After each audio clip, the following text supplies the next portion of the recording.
Do you want to wake up feeling like you're stepping into who you're meant to be, into the best possible version of you?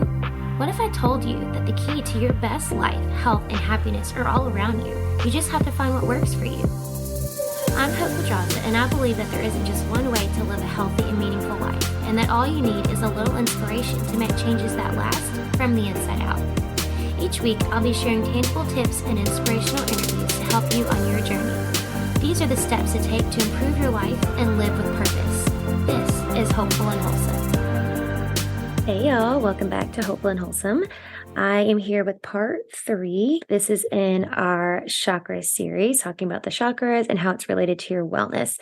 And we are moving up into the solar plexus. The solar plexus is moving up the body, and it's around that kind of that center of the body around your breastbone, right? Around your sternum. And the solar plexus chakra is our source of personal power. And this is our source of courage and motivation and just kind of that vital energy and getting things done and kind of learning who we are and understanding who we are. And there is a lot to talk about in this center. I find that this is a center I talk about a lot with my clients because a lot of kind of the out of balance characteristics show up in this center a lot.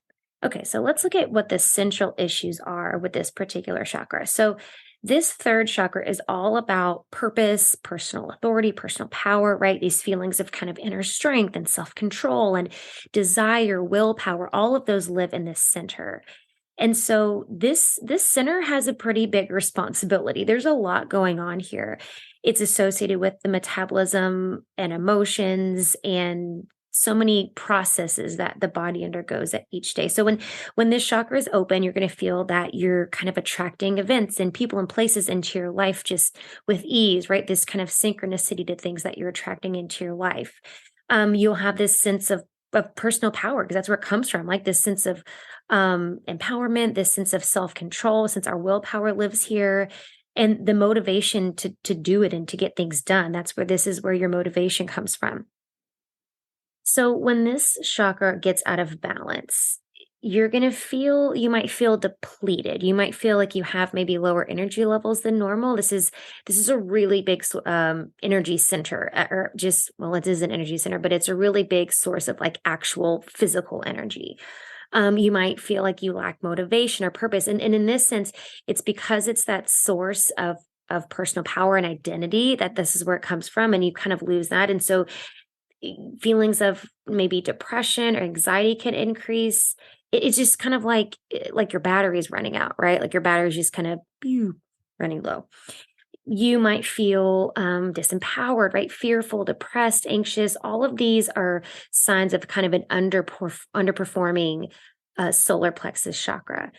Maybe you feel like you've lost maybe a sense of your personal boundaries, just kind of losing trust in yourself, right? Kind of losing trust in yourself and your decisions and that kind of thing, just kind of feeling powerless. An underactive and an overactive chakra can lead to feelings of just kind of being drained and just kind of unable to re-energize through the things that you might normally be able to do, right? Hydrating, taking a nap, sleeping, those kind of things, but that they just feel like they're just not working for you anymore. Like you've kind of lost your zest. It's kind of the feeling I see here. A lot of times this can lead to activities to kind of put our bodies in overdrive, right? So you might find yourself like looking for the caffeine or things like, let me stimulate my body and kind of get my drive back. Like that's going to get the drive back when really it's just an imbalance in this particular energy center. The other thing that comes up from this center is perfectionism. And this is where I have so many conversations with my clients about this center. It's that sense of perfectionism because within we kind of have this we have more of like a distorted perception of who we are and what we're capable of and what we, quote unquote, should be doing. The perfectionism shows up big time here because this is also kind of because it's our center of like self-empowerment. It's our sense of self-worth. And so feelings of, worthiness, doing things, quote, good enough or whatever, being good enough, even as a sense of identity, like, am I good enough? Those are questions that arise from this particular center. And I find that the perfectionism is a big thing here. for my clients. And when we're working through this, and I think that that's probably the biggest thing that comes up here because really, if you look like really far on the other side of an overactive solar plexus chakra, you think of kind of a narcissist, right? Somebody's who's maybe really arrogant, egotistical, power hungry, that kind of thing. But when we're not quite all the way over on that end of the spectrum, typically perfectionism is how it shows up. And there's a few different ways we can look at this here. I have my clients do some exercises here to kind of get to the bottom of this. So I'll just kind of share a little bit about what that looks like. And it might be something that's helpful for you if this is a common theme of your life. So, and you might honestly, I think sometimes people don't really know when they are feeling this perfectionism. They wouldn't necessarily classify themselves as a perfectionist, even though they have perfectionist tendencies and they are perfectionists.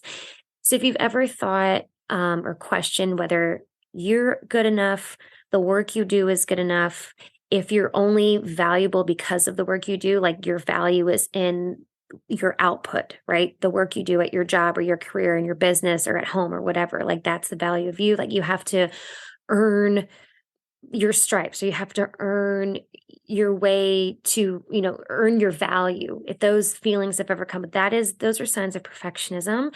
And all of those are signs of an imbalanced solar plexus chakra. It all comes from this center.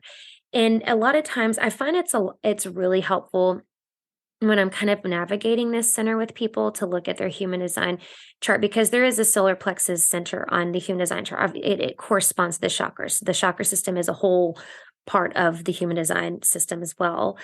But it helps because I can see is your solar plexus center defined? Is it undefined? And that can give me another idea. And then I can look at the gates in that center and see which one. So it gives me more information. So we're just looking at it just at like face value and just in terms of like just the chakra itself.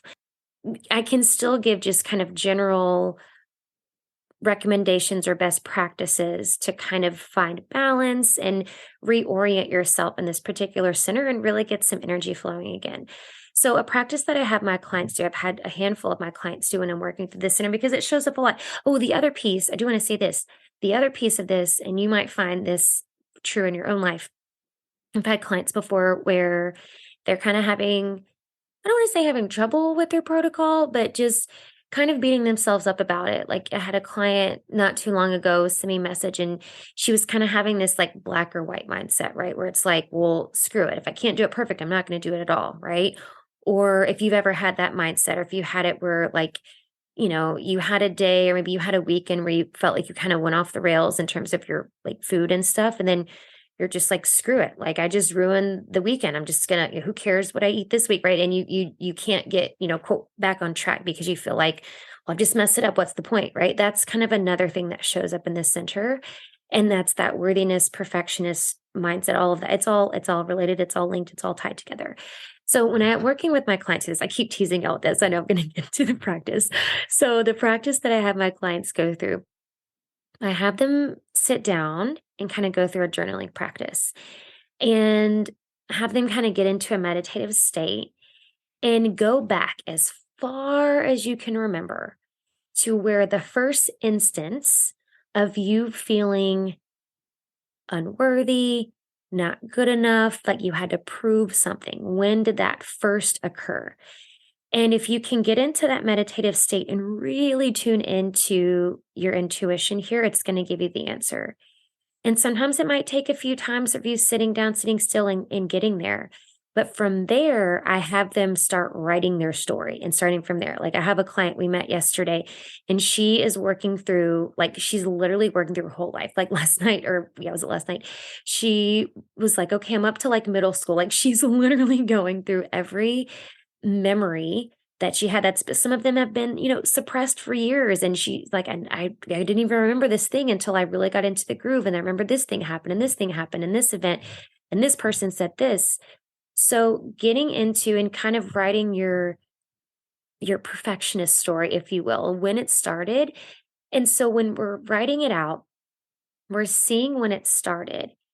And There's a few kind of benefits to this. So first of all, it's getting it out of your head, right? A lot of, like I said, like with my client that I use as an example, a lot of this stuff has been suppressed and we just shoved it all down. And so it just kind of lives in our body as this overall sense of feeling of unworthiness or, needing to be perfect or needing to prove yourself or whatever.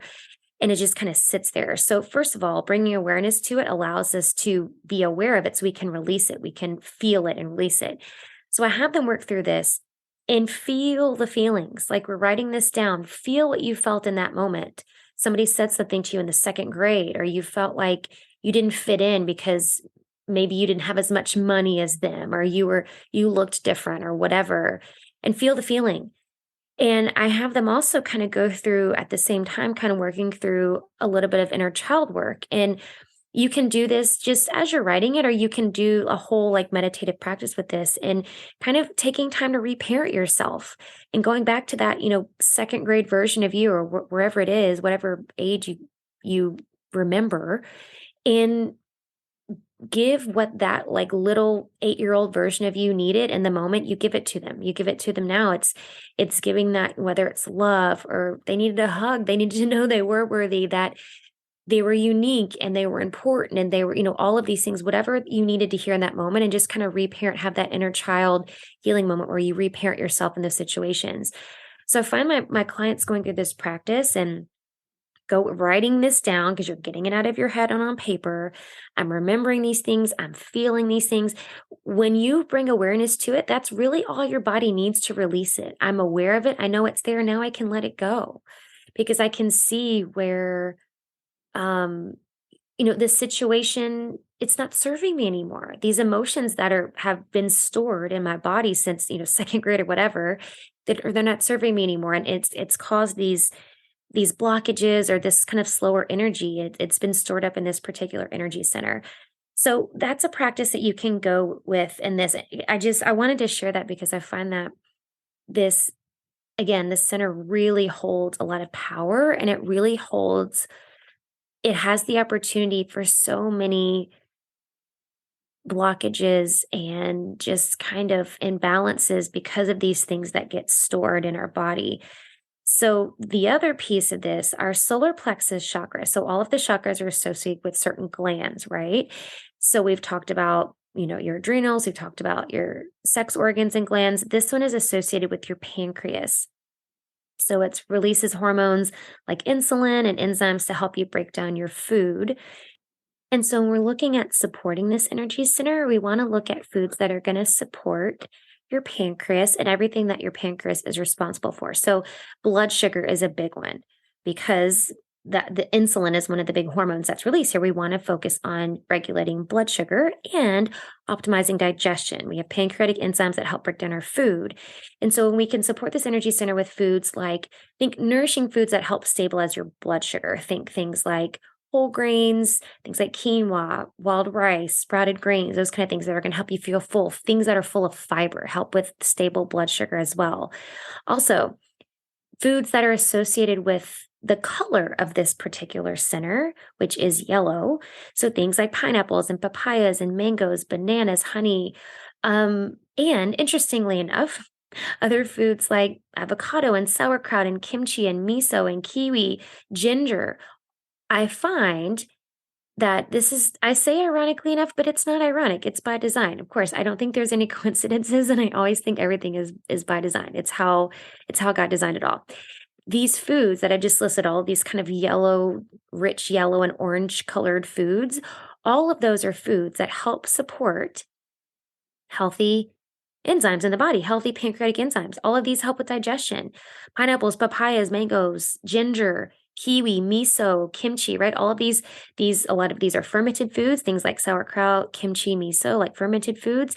And then all these other ones have so many good enzymes in that help break down food. And again, it's by design. I just love that about this. There's so much crossover with the food and the energy center and all of it. I just love it. So that's what we're looking at. We're supporting this energy center. Now, the other way we can support the energy center is through supporting the gland itself, right? So we talked about the foods, but also supporting the gland with the right vitamins and minerals and antioxidants, right? So When your pancreatic enzymes aren't working properly or they're insufficient, right? There's just not enough of them. You have trouble breaking down fat. And this means you can have trouble having access to those fat soluble vitamins, which are stored there. And so we need those. So vitamins like A, D, E, and K, all of these are fat soluble vitamins that we need, especially when our pancreas just isn't working optimally. You can get vitamin A from, again, by design.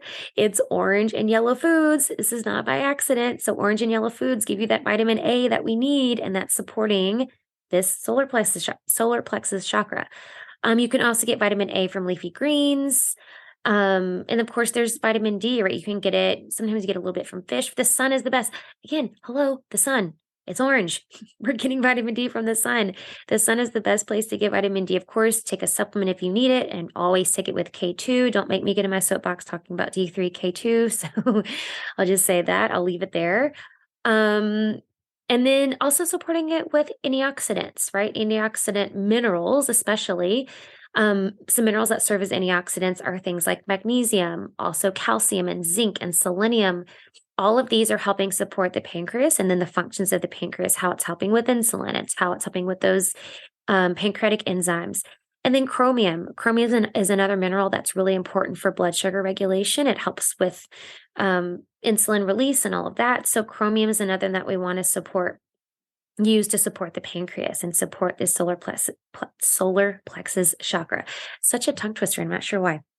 So I mentioned this in the other 2 episodes talking about the different chakras, but remember that if the surrounding chakras are also blocked, the ones surrounding this specific one we're talking about, then there's going to be energy stuck here, right? So if we haven't already worked on the root chakra and on the sacral chakra that we've already talked about, we want to make sure working through those, like the energy is going to flow freely when we're able to unblock all of them around. So none of this works in isolation. Just like every other part of the body, the chakra system is exactly the same. The chakras, they don't work in isolation, right? They work alongside each other, and they work with each other, and they work together synchronistically. So we can't really talk about one in isolation. We can talk about how to support them each, but we have to be able to balance and support all the other ones as well. So it's really best to work on kind of clearing each end of the chakra system first. So starting with, we talked about the root chakra already, kind of starting there. So if you haven't already, you can go back and listen to the other 2 and kind of start there. And you have these practices. If you've already started working on clearing things and you've already started working on what we talked about in the last 2, then I would go through this practice. If you feel that the feelings and the emotions and everything that I mentioned are coming up for you, if those are a common theme in your life, then I would really suggest going through the practice that I talked about, kind of this story, like writing your story when that first started, so we can go back to feel the things and really work to transmute those and alchemize those and move them through the body. And that's really what it's all about. And that's one of the reasons I do emotional clearing sessions with my clients. I had a really awesome one last night with one of my clients. It's because of this, like things get stuck in the body, and they're affecting parts of the body, like your energy centers, like we're talking about the solar plexus chakra, and the energy can't move, right? And we feel, and actually one of the things that we're working through with her is this perfectionist, and she's got like hardcore perfectionist tendencies that we're trying to kind of work through and manage and kind of get to the root cause, right? I'm all about getting to the root cause, and we got to get to the root cause of these feelings and emotions as well. And so it's been a lot of work with her solar plexus chakra and kind of finding where things are stored and where they're landing. So I encourage you, if those emotions I talked about resonate with you, if it feels like something that could be creating imbalances, go through the practice. It's really supportive and it can be really transformational. So I hope you got a lot out of this episode about the solar plexus chakra. I will be here next month and we'll move up to the heart chakra. And until then, I'll see you next time. Thanks for listening to Hopeful and Wholesome, y'all. If you found value in this week's episode, please subscribe on iTunes or wherever you listen to your podcast and leave a review to let me know what you thought. I'd love to know what you find useful in these episodes so I can know how to provide the most value I can to my listeners. And if you have topics you'd like to know more about, I'd love to hear those as well. So shoot me a message on Instagram, Facebook, or LinkedIn. It's @TheHopePedraza, or you can visit my website, hopefulandwholesome.com. Thanks, y'all.